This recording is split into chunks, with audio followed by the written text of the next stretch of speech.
My whole house is basically a YouTube set, or can't you tell? Hey friends, it's me, the Ebony Otaku, the well-rounded nerd. I want to go back into action figures today because I love them. Now, anyone who knows me knows that I am a huge fan of the Transformers. It was kind of that first anime-ish show that I loved as a kid.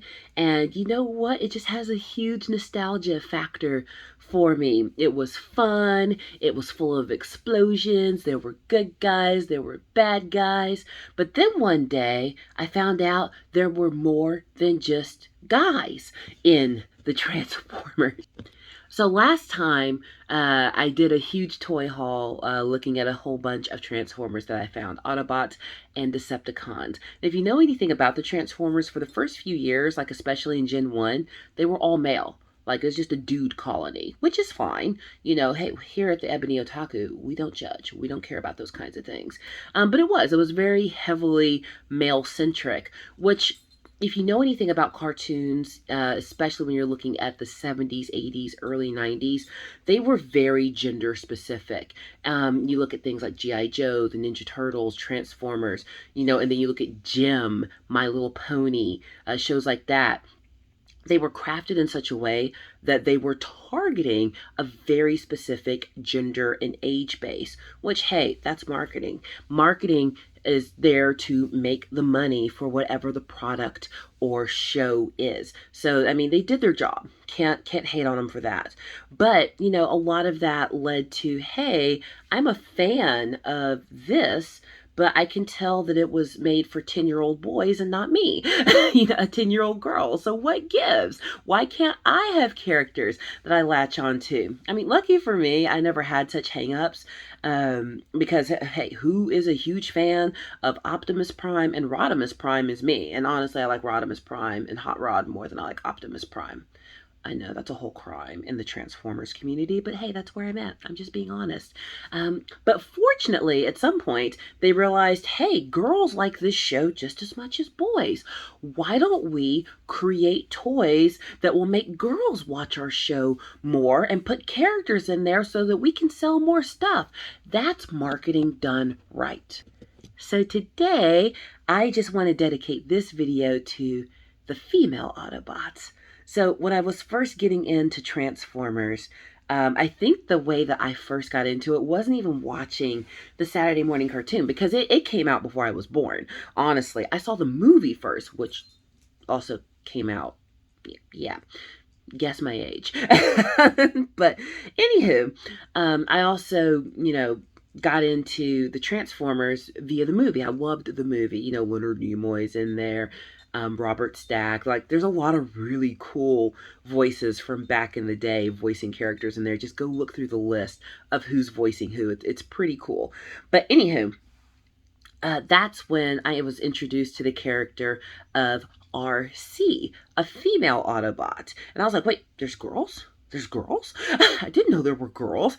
And not only were there girls, but she was like super pink and cool and had like this Princess Leia haircut. Like she's got these little spiral things on the side of her head and she looks dead up like Princess Leia. Did they do that on purpose? Did they make a robot Princess Leia? I feel like they did, which I'm totally okay with. But that was the first female Autobot I saw, and instantly she became a favorite of mine. Didn't know anything about her, but I was like, there's a girl! So I was into it as a little girl. Now, as far as action figures go, when I was younger, didn't really have a ton of Transformers. I had a few, and there's a few I wish I still had. But time goes by and you don't always have those things. That's why I'm so grateful about all these revivals and reboots of older properties, because now I'm getting to go back and relive my childhood and collect all of these awesome figures that I didn't get a chance to collect when I was younger, and go into a lot of these vintage toy stores and comic book shops and really just have a poke around and see what they have. But now they've reissued a lot of things because of the war for Cybertron. the Michael Bay movies. Like them or love them, they're helping us out in the action figure game. But especially the War for Cybertron, because it's got that Gen 1, Gen 2 aesthetic, they're putting out a lot of figures now that fit that aesthetic. And they're even reviving models from the the Transformers movie. That one, the animated one specifically. So I wanted to show you just a mini toy haul of my female Autobot collection. So like this won't be long because there's only 4. But here is the first one in you. She was coming. I've already unboxed her. The queen, the goddess, the ruler of my world. Look at those Princess Leia buns. See, with a lot of these modern figures, I'm not so concerned about keeping them in the box because they're so cute and wonderful, and I want them out and I want to look at them. All them Sailor Moon figures are staying in the box. Y'all know why. But I love her. She came with all the weaponry, and she stands up on the shelf way up there. She sits in between Optimus Prime and Rodimus Prime. I have 2 cold cast busts up there, and that's where she sits, right next to Hot Rod and Rodimus. Her love, the greatest love story ever told. But absolutely love her. And she's fully articulated, which is fantastic because for a while they weren't making these super articulated figures for any franchise. They were just more like statues that did one thing, like they could talk or squirt water or whatever. But now it's back to being fully transformable, fully articulated, and she's out of the box. And I absolutely love her. And it's built with a really good center of gravity because she stands up on a pretty flimsy, you know, Walmart shelf that I bought. Actually, that's not a flimsy shelf. It does a good job. But she just stands up there next to me, opening and closing the door, and she never falls over. So that's a good figure. Or maybe I did that good a job putting this shelf together. I don't know. But next, there were more female Autobots. So if you go back to Gen 1 and Gen 2, there are a few episodes where the Autobots actually make it back to Cybertron, a handful of them, and they run into female Autobots that they left behind. And the War for Cybertron is exploring that a little further. So 3 female Autobots that we know of, there's got to be more, I cannot wait for the next series, anywho, stayed behind. The first one that we're going to talk about is this girl right here, Chromia. She's not my favorite, but there's only a few girls to choose from, so she's on the list. But this is Chromia, and I don't want to talk about them in just their connection to the male Autobots, because obviously they all had love interest on the male Autobot side. But what I found really cool is what they transformed into, because all of the male Autobots that are on Earth, they turn into conventional vehicles that we're used to seeing. All of the female Autobots never went to Earth except for RC. They weren't a part of that whole get scanned by Teletran 1 and turn into a modern vehicle. So they still turn into space type vehicles. And the box she came in is pretty grungy. I got it on, I feel like I'm lucky to have this because I got it on Amazon. And when I got it, I was like, this is obviously used. It's taped together, so she's definitely coming out of the box. I'll probably do an unboxing video of my female Autobots because they are coming out of the box because I love them. But that's Chromia, and she turns into this cool little space bike, which I like that. I mean, yeah, is it a motorcycle? Yeah, but it's a space motorcycle, so it's different. And then there is Moonracer. I also love Moonracer. She's a little Spitfire. She gets it done. She handles her business. And again, doesn't turn into a conventional Earth vehicle. This little, what is Mars rover type thing she turns into, which is super cool. And what I love in here is that they loaded them down with weaponry just as well as they did their male counterparts. So I really appreciate that. I know some of you are like looking at my hair like, is her hair wet? No, there's coconut oil in it. This is natural hair. This is my ancestors' hair. And it has to be moisturized, so it's coconut oil day. Anyway, so yeah, got Moonracer. So I'm super happy about these two. And if you notice, they're all about the same size. And RC fits right in the size category with them. These came out of the Generations series of figures, which I'm totally happy about. And Chromia actually came with a comic book, so I'm super excited to open that up. I used to have a ton of comic books. I don't even anymore, just because comic books take up space. They just do. And now I can read my manga on my tablet, and I love books. You've seen my bookshelves. but daggum books take up a lot of space. So one more. Now this is the queen of them all. RC's my favorite, but this is the queen. And this is out of the Power of Primes series. Elita One. She is the bestest. One thing I hate though is because she transforms into a flying vehicle. She and not my least favorite character, but she kind of looks like Starscream. Does that not look like Starscream? Where's Starscream? Where you at? He's over here somewhere. Hold up. Pause. Starscream. Where are you? There he is. Aha. Yeah.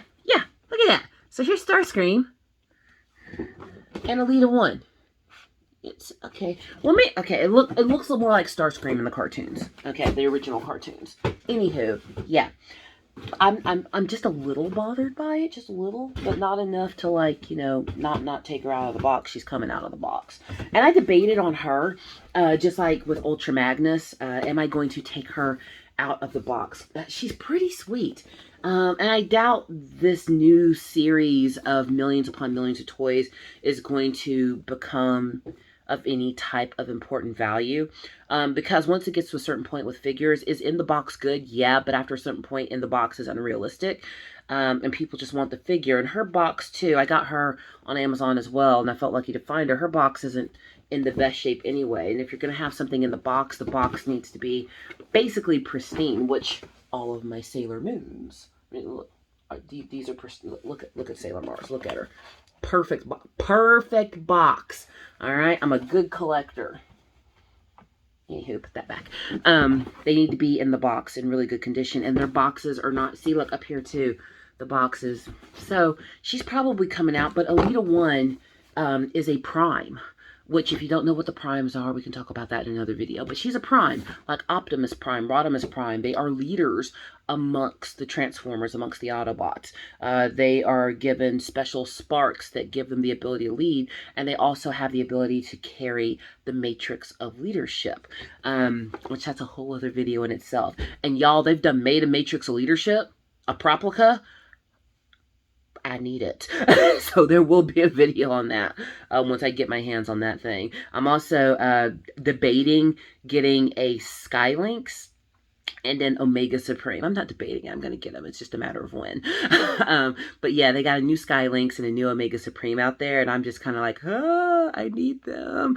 But I've got to do a little rearranging in my office to make room for them, because action figures take up a lot of space. I have a rule in my home: if I can't display something beautifully, then I'm not going to display it because it just, you know, I like to be able to see my things. You know, this kind of stuff brings me joy. Do what brings you joy. I'm a whole nerd at my age, and it's okay to be a whole nerd. Live and enjoy your life. So I hope you have fun taking a look at my new collection of figures with me. I love my female Autobots. They are the best. Hashtag girl power, I guess. But, you know, like what you like. You know, especially with the way a lot of media trends are going now, there's something out there for everyone. So find those things that help you have a little of escapism and bring you joy. This is the kind of stuff that brings me joy. And it doesn't hurt anyone. Doesn't hurt me. Doesn't hurt anyone. The only thing it may hurt is my checkbook. So no harm done. Just a reminder to everyone, the contest is still going. I'm getting more viewers and followers, but not the numbers that I want. Told you, get to 500 across Twitter, YouTube, Instagram. 500 each, and I will pick a winner from each one. It might take a month. It might take a year. I don't know. I don't know how popular I'll end up getting. But once that happens, I'm going to pick winners with a U.S. address, please, because international shipping. But I have lots of nerdiness collected, and I'm going to be handing out 3 nerdtastic prizes. So follow me, like, comment, subscribe, do all the things, and let's talk about more figures that we're interested in collecting down below.